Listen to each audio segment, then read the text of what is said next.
പാചകവാതക സബ്സിഡി നിർത്തുന്നു. പ്രതിവർഷം വരുമാനത്തിനനുസരിച്ച് മാത്രം സബ്സിഡി നൽകാനുള്ള നീക്കങ്ങൾക്ക് പൊതുമേഖലാ എണ്ണ കമ്പനികൾ തുടക്കമിട്ടു. 24.90 രൂപയാണ് ഇപ്പോൾ സബ്സിഡിയായി ഉപഭോക്താക്കൾ എണ്ണ കമ്പനികൾക്ക് നൽകുന്നത്. ഇത് വരുമാനത്തിനനുസരിച്ച് നിജപ്പെടുത്താനാണ് കമ്പനികൾ ഒരുങ്ങുന്നത്. പുതുക്കിയ നിബന്ധന പ്രകാരം കുടുംബത്തിന്റെ വരുമാനം 10 ലക്ഷത്തിന് മുകളിലാണെങ്കിൽ കമ്പനികൾ സബ്സിഡി നൽകില്ല. ആദായ നികുതി രേഖകൾ പ്രകാരം വരുമാനം 10 ലക്ഷം രൂപയ്ക്ക് മുകളിലുള്ളവർക്ക് സബ്സിഡി നൽകില്ലെന്ന സന്ദേശം എണ്ണ കമ്പനികൾ അയച്ചു തുടങ്ങി.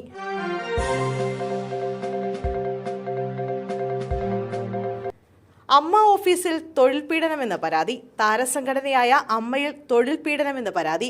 ഓഫീസ് മാനേജറായിരുന്ന യുവതിയാണ് പരാതി നൽകിയത്. AMMA general secretary Kukku Parameswaran, treasurer Unni Sivapal എന്നിവർക്കെതിരെയാണ് പരാതി. പരാതിയിൽ നോർത്ത് പോലീസ് അന്വേഷണം ആരംഭിച്ചു. യുവതിയുടെ മൊഴി ഉടൻ രേഖപ്പെടുത്തും. തൊഴിൽ പീഡനത്തോടൊപ്പം സാമ്പത്തിക തിരിമറി സംബന്ധിച്ച വ്യാജ ആരോപണം ഉന്നയിച്ചുവെന്നും യുവതി പരാതിയിൽ പറയുന്നുണ്ട്.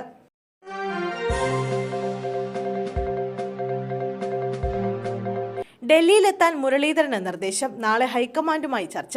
മുഖ്യമന്ത്രി പദത്തിൽ അനിശ്ചിതത്വം തുടരുന്നതിനിടെ ഉടൻ ഡൽഹിയിലെത്താൻ മുൻ KPCC അധ്യക്ഷന്മാർക്ക് ഹൈക്കമാൻഡ് നിർദ്ദേശം. കെ മുരളീധരൻ, കെ സുധാകരൻ, മുല്ലപ്പള്ളി രാമചന്ദ്രൻ എന്നിവർ നാളെ നേതൃത്വവുമായി കൂടിക്കാഴ്ച നടത്തും.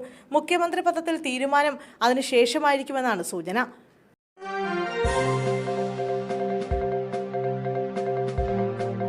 പരാതി നൽകാനെത്തിയ യുവതിയെ ലൈംഗികമായി പീഡിപ്പിക്കാൻ ശ്രമം. എളമക്കര ഗ്രേഡ് SI മുജീബ് റഹ്മാൻ അറസ്റ്റിൽ. കേസെടുത്തതിനെ തുടർന്ന് 10 മാസത്തോളമായി ഒളിവിൽ കഴിഞ്ഞിരുന്ന മുജീബ് റഹ്മാൻ ഇന്ന് രാവിലെ നോർത്ത് പോലീസ് സ്റ്റേഷനിൽ കീഴടങ്ങുകയായിരുന്നു.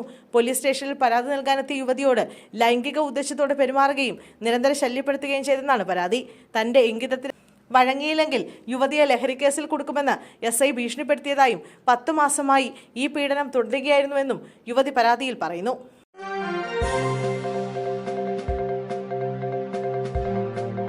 ലോറിയിലേക്ക് കാർ ഇടിച്ചു കയറി. നടൻ ഭരത് കാന്തിനും സുഹൃത്തിനും ദാരുണാന്ത്യം. ഹൈദരാബാദ് ഔട്ടർ റിംഗ് റോഡിൽ വെച്ചുണ്ടായ അപകടത്തിൽ ഭരത്തിനൊപ്പമുണ്ടായിരുന്ന സുഹൃത്തും മരണപ്പെട്ടു. ഇരുവരും സഞ്ചരിച്ചിരുന്ന കാർ നിയന്ത്രണം വിട്ട് കണ്ടെയ്നർ ലോറിയിലേക്ക് ഇടിച്ചു കയറുകയായിരുന്നു. അമിത വേഗതയിൽ സഞ്ചരിച്ചിരുന്ന കാർ മുന്നിലുണ്ടായിരുന്ന ലോറിയിൽ ഇടിക്കുകയായിരുന്നു എന്നാണ് പ്രാഥമിക വിവരം.